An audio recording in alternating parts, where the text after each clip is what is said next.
How y'all doing? Facts from the Ghost of Podcast. Today's segment is going to detail the Browns being victorious over the San Francisco 49ers, 1917.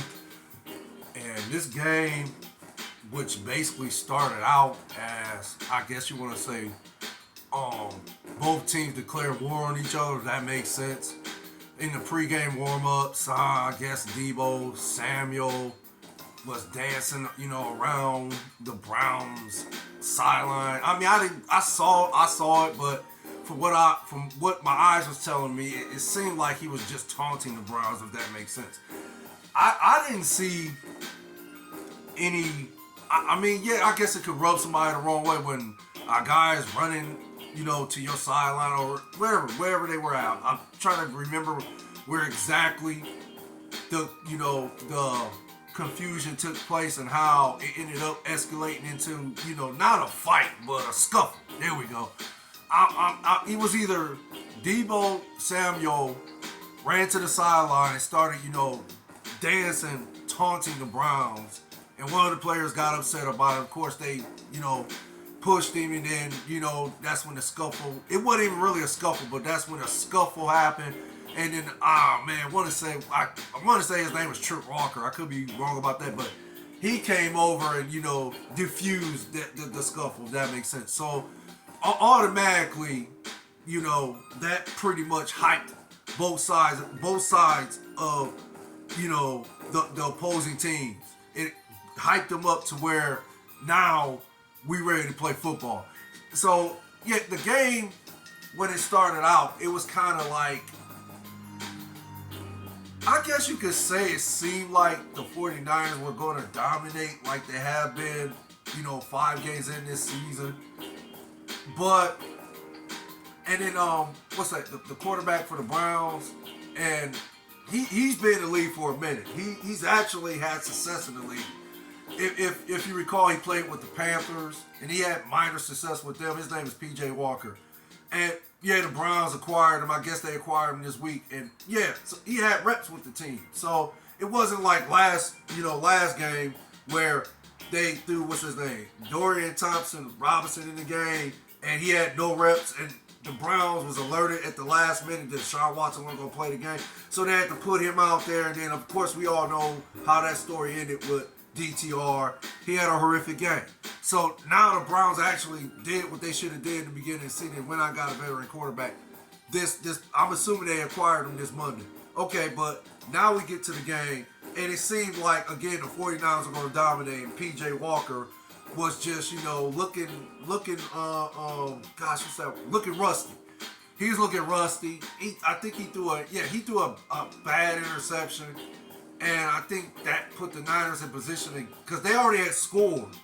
I think they scored on the first possession. It was 7-0. Then the interception that Walker threw, I don't know if it was I want to say it was in the first quarter. And it was the second, the second possession. Well, I guess you could say on the possession for the Browns. That's when he threw it. I don't know if it was, as soon as the ball was kicked off to him, that's when he threw the interception. But I just know he threw an interception, and then that led to a field goal by the Niners.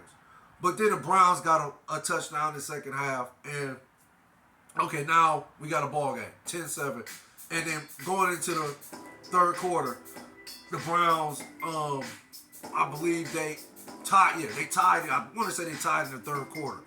And then in the fourth quarter, they took the lead 13-10. Now, there was a play in particular, and it was in I want to say 10 minutes and some odd seconds left in the fourth quarter, where the Browns was on the 50-yard line. They were inches from a first down. I thought initially they got it, but the referees marked them short. They got a bad spot.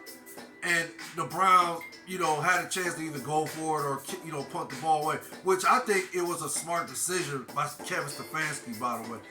The analyst for this game, one of them, Greg Olsen, used to be a tight end for the Panthers. Great tight end for the Panthers back in the day, Carolina Panthers, and he's an analyst now for Fox, I believe. And he said the Browns should have been aggressive and they should have went for it. But okay, against this high-powered team, right?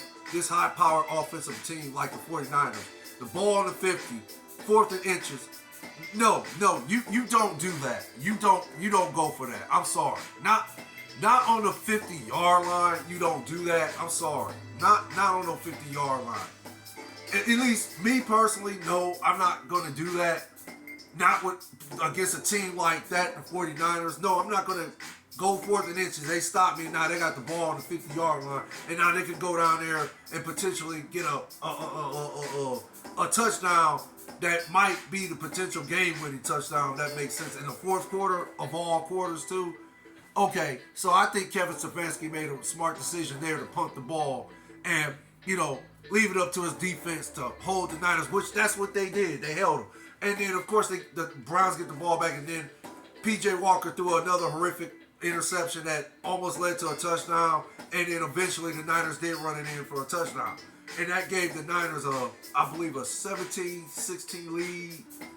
And, I'm sorry, it gave them a 17-13 lead, not a 17-16 lead.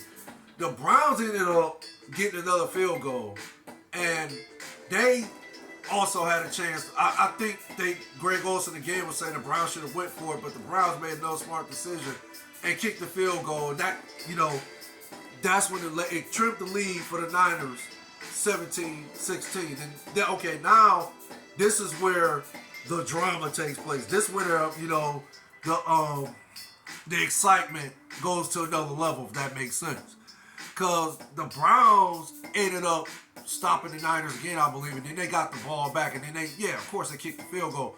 But it was, I want to say it was over a minute or a little under a minute. No, not under a minute. It was a minute and some odd seconds left. I'm going to say it like that. And, of course, the Niners had 2 timeouts, or I think they had 1. Okay, so the Niners, of course, they get the ball back, and they drove it literally down to the field. They drove it. They had the Browns almost held them until like 3rd and 10 where they got a crucial pass interference. And what's his name? Emerson Jr. Yeah, he committed the penalty. It was a penalty. So the 49ers got momentum off that penalty. They took it down. I want to say, they took it down to the Browns. Oh boy. Somewhere near the 40-yard line or a little below the 40-yard line of the Browns. They took it to, they took it there and the Browns held them. And then the Niners ended up running the clock down, I believe, to 8 seconds. And then they had to, of course, potentially kick the game winner. Which, what happened, of course, most Browns fans that watched the game, the rookie kicker missed the field goal. It was a 41-yard attempt and he missed it. It was good pressure by the Browns. I thought initially the guy blocked the field goal kick for the Browns. I initially thought he blocked it for the Browns. The guy, I can't think of his name, but whoever that guy that came off the edge on the left side, I thought he was going to block it for the Browns. But, okay, the pressure, in my opinion, was good enough to where the guy shanked it to the right. So, the Browns ended up winning the game 19-17. Now, you can point out that injuries to Deebo Samuels and Christian McCaffrey played a significant role in the Browns' victory. But at the end of the day, injuries are part of the game. And you cannot use injuries as an excuse why the Browns won this game. The Browns won this game because of coaching. Special teams had a little to do with it, but it was because of the coaching on both sides of the ball, defense and offense, and the smart decisions, Kevin Stefanski and the coaching staff made in regarding, whether to go for or punt the ball or just dialing up the right plays at the right moments to make P.J. Walker comfortable, get him in a rhythm, if that makes sense. But, for the game, they, held the 49ers to 215 total offense, the defense for the Browns, which they've been playing elite all season long. So, a lot of people were saying this is how the Browns was going to win the game anyway, was going to be off their defense today, which, that's how they, basically, in so many ways, phases of the game, won this game today because of their defense. Again, they held the 49ers to 215 yards on total offense. Brock Purdy, he completed 12 out of 27 passes for 125 yards, a touchdown, and an interception. And P.J. Walker he completed 18 out of 34, and he threw 2 interceptions. But he had 2 significant plays that contribute to the Browns getting that last field goal, if that makes sense. Yeah, there were a couple penalties that were instrumental in the Browns getting that game, eventually the game-winning field goal that they were able to achieve in late in the fourth quarter. But basically, it was a good game today. The Browns won this game because they just, for the most part, played on all, for the most part, the game plan was stout. The schematics was, not flawless, but the schematics was efficient. I'll say it like that. So, yeah, basically, the Browns, again, won this game 19-17. They are 3-2. I like to think they're either in third place or they're tied for second. Man. Let's just say the AFC is pretty much being projected the way some of these analysts have projected the AFC North to go. I think the Ravens are leading with a record of 4-2, so the Ravens are the leaders of the AFC North so far. I like to think, the Steelers are second with a 3-2 record, and the Browns is third with a 3-2 record, and I believe Cincinnati won today, so now they're 3-3. So the AFC North is stacked. I guess it's up for grabs. I don't know who's going to win the AFC North now, but this was a good victory, a good win, a good outing by Kevin Stefanski and the coaching staff. Of course, Jim Schwartz, he's been, coaching the defense at an all-time high level all season long. Buddy Patron, special teams has been, good. It's been adequate, if that makes sense. So, Browns they're just playing good football. So far, they're playing good football. Today, they played great football, if that makes sense. But that's all I have to report. Y'all take care. Y'all stay blessed. You and your families. Facts for the Ghost of Podcast. The likes I appreciate. The views I appreciate more. One love. DJ Laudy Daudy. Later.